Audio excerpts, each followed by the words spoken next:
असं दिसलं संतांना. राजस सुकुमार. सुकुमार शब्दाचा काय अर्थ आहे? भगवंताच्या स्वरूपाची सुकुमारता एवढी आहे. किती सुकुमार आहेत भगवंत.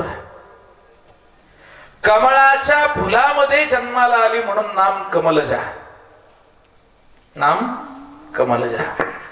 त्या लक्ष्मी मातेचे जे हस्तकमल आहेत, म्हणजे हात रूपी कमळ आहेत, त्या हस्तकमलाने भगवान श्रीमन्नारायण विष्णू भगवंताचे चरण कमल हातात धरले असता लक्ष्मीचे हस्तकमल सुद्धा ज्यांच्या चरण कमलाला रुततात इतके नाजूक त्यांचे चरण आहेत. काय म्हणणे बोला. विठ्ठल विठ्ठल विठ्ठल विठ्ठल. आता का भगवंताचे पाय हातात धरले तर पाय लक्ष्मीच्या तेसे यावे. पायाची चरण चुरण्याची सेवा करण्याकरता लक्ष्मीने ते पाय हातात धरले.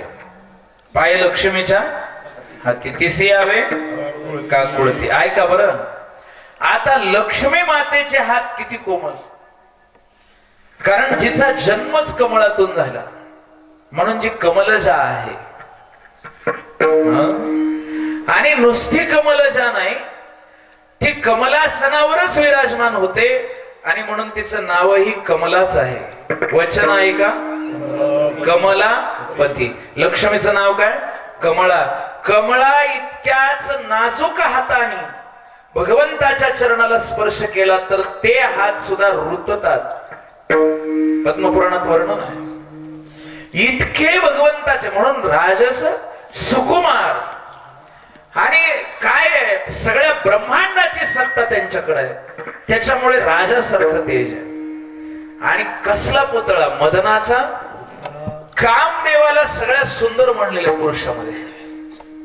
आणि बघा कामाला असुर म्हणलं नाही आपल्या शास्त्राने. धर्म अविरुद्ध भूतेषु कामोस्मी भरतर्षभ. कामदेव म्हटलंय, पण धर्माच्या मर्यादेच्या आत असलेला विठ्ठल विठ्ठल विठ्ठल विठ्ठल. आता थोडं पुढे चला. भगवंत इतके सुंदर आहेत की तो मदन म्हणजे काम भगवंताच्या रूपाला भुलला. इतका भुलला की भगवान कृष्णाच्या पोटी त्यांचा पुत्र म्हणून जन्माला आला. नाव प्रद्युम्न. काय नाव आहे प्रद्युम्न. कुणाचा मुलगा कृष्णाचा पुत्र प्रद्युम्न. इतका भुलला की भगवंताच्या पोटी पुत्र म्हणून जन्माला आला. कामदेवाला वाटलं मी एवढा सुंदर असून काही उपयोग नाही, माझं सौंदर्य तेव्हा सार्थकी लागेल जेव्हा मी कृष्णाचा मुलगा म्हणून जन्म घेईल. आता कृष्णाचा मुलगा म्हणून कामदेव जन्मले याचा अर्थ लक्षात घ्या.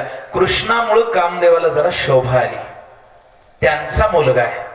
कारण प्रद्युम्नामुळे कृष्णाची ओळख आहे का, कृष्णामुळे प्रद्युम्नाची ओळख आहे. काही बापाची ओळख पोरामुळे होते आणि काही पोरांची ओळख बापामुळे असते. आपली कुणामुळे असावी ठरवा. विठ्ठल विठ्ठल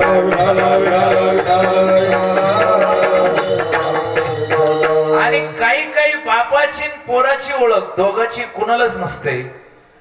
ते नालीत पडलेले असतात त्याच्यामुळे असते. काय करता, जगाची रीतच विचित्र आहे.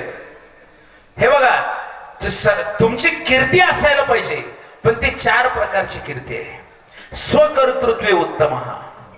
स्वतःच्या कर्तृत्वानं जर तुमची जगात कीर्ती असेल, ओळख असेल, तर ती उत्तम कीर्ती आहे. जर स्वतःच काही मोठं कर्तृत्व नसेल, पण आपल्या वडिलाच्या बापाच्या कर्तव्यामुळे तुमचं कर्तृत्व मानल्या जाईल आणि तुमची ओळख होईल, तर त्याला मध्यम यश म्हणायचं. स्वतःच काही नाही, पण जे बापाचं आहे ते सांभाळलं, त्याला काय म्हणायचं मध्यम यश. तिसरा टप्पा सांगतो चला. स्वकर्तृत्वे उत्तम, पितृकर्तृत्वे मध्यम.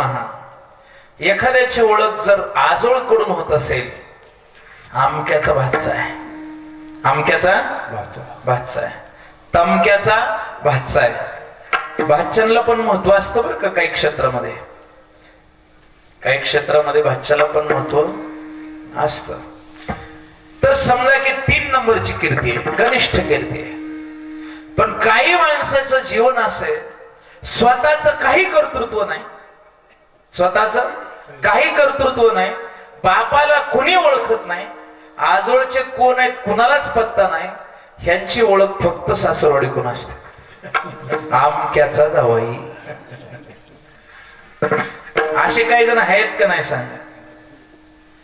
आमच्याकडे एक जण होते, विठ्ठल विठ्ठल विठ्ठल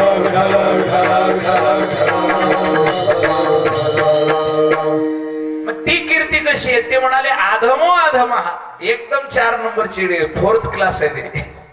काय असं आहे ना. म्हणून ओळख कशी असावी ह्याचंही काही शास्त्र आहे. भगवंताचा विचार करत असताना भगवंताच्या रूपा करता कामदेव लाजला, त्याला वाटलं माझ्यापेक्षा तर कृष्ण करोडोपटीने सुंदर आहे. मी म्हणत नाही, तुम्ही एक ग्रंथ वाचा, गीत गोविंदम त्याचं नाव आहे, जयदेवजींचा ग्रंथ आहे तो. महान भक्त कवी रसिक जयदेवजी त्यांनी काय म्हणलं माहितीये, कोटी कोटी कामदेव सलज्जम तव चरण पद रेणुभ्यः. गीत गोविंद म्हणाले, करोडो कामदेव सुद्धा तुमच्या पायाच्या डाव्या पायाच्या नखाची पण बरोबर नाही करू शकत. सौंदर्य सार सर्वस्व वंदे नंदात्मजम. परम श्रद्धे स्वामी श्री राम सुखदासजी महाराजजी गुरुदेव असं नेहमी हा श्लोक म्हणायचे बरं. पराकृतम नवद्बंधम परम ब्रह्मणराकृतैः सौंदर्य सार सर्वस्वम वंदे नंदात्मजम. त्याच्यातून तो शब्द किती गोड आहे, सौंदर्य सार सर्वस्वम. जगातल्या सगळ्या सुंदरतेचं सार सर्वस्व म्हणजे भगवंताचे चरण पाय. विठ्ठल विठ्ठल विठ्ठल विठ्ठल विठ्ठल विठ्ठल